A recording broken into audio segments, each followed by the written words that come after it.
The patient is a 27-year-old fit and healthy IT consultant with a clear medical history. She has, however, moderate dental anxiety and an extremely high gag reflex.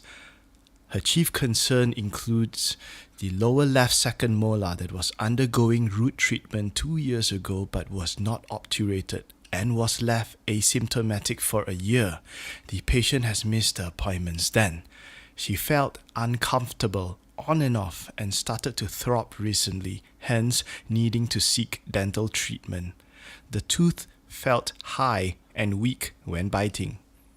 On examination, the patient is of a skeletal class 2 facial profile with a normal lower third facial height. She has a good range of movements with no abnormalities from the temporomandibular joints. Unerupted upper eights may require removal if impacted and causing problems. The patient has a good oral hygiene with a BPE score of 1. On examination, the non-vital 3-7 has been broken and is leaking. A cotton pellet has been found inside the pulp chamber. The 3-7 is slightly mobile and tender to percussion. However, no pus or abscess has been detected. The diagnosis is a localized periapical periodontitis originating from a long-standing non-vital 3-7. Discussion of treatment options were presented and it is all written in the write-up.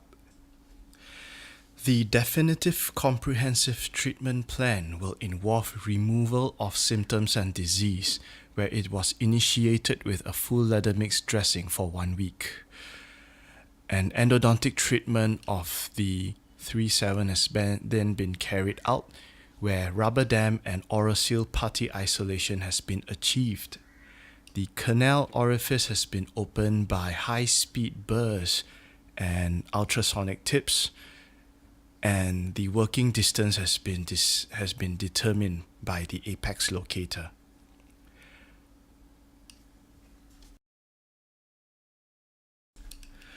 Copious irrigation of sodium hypochlorite and EDTA gel were used in the mechano and chemical preparation of the canals. 3 canals have been located, which were the mesiobuccal, mesiolingual, and distal canals. The preparation involved hand files and pro-taper rotary files that were used according to the manufacturer instructions. Instrumentation was rather straightforward due to the patient's relatively young age, where pulp stones and constricted canals were absent. Provisionalization of restorations involved Cavit and glass ionomer cement, where the dressing placed is a 50-50 mix of leather mix and calcium hydroxide.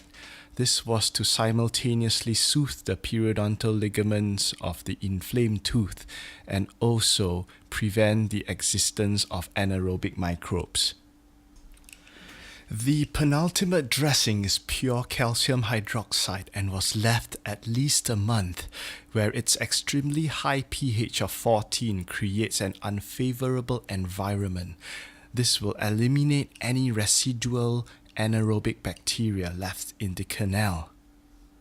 At the obturation stage, the canals were then rinsed and then dried with paper point.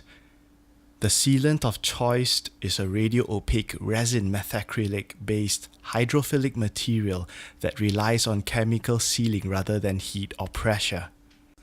The GP cones of the corresponding canals were then chosen, disinfected, and dried with sterile gauze.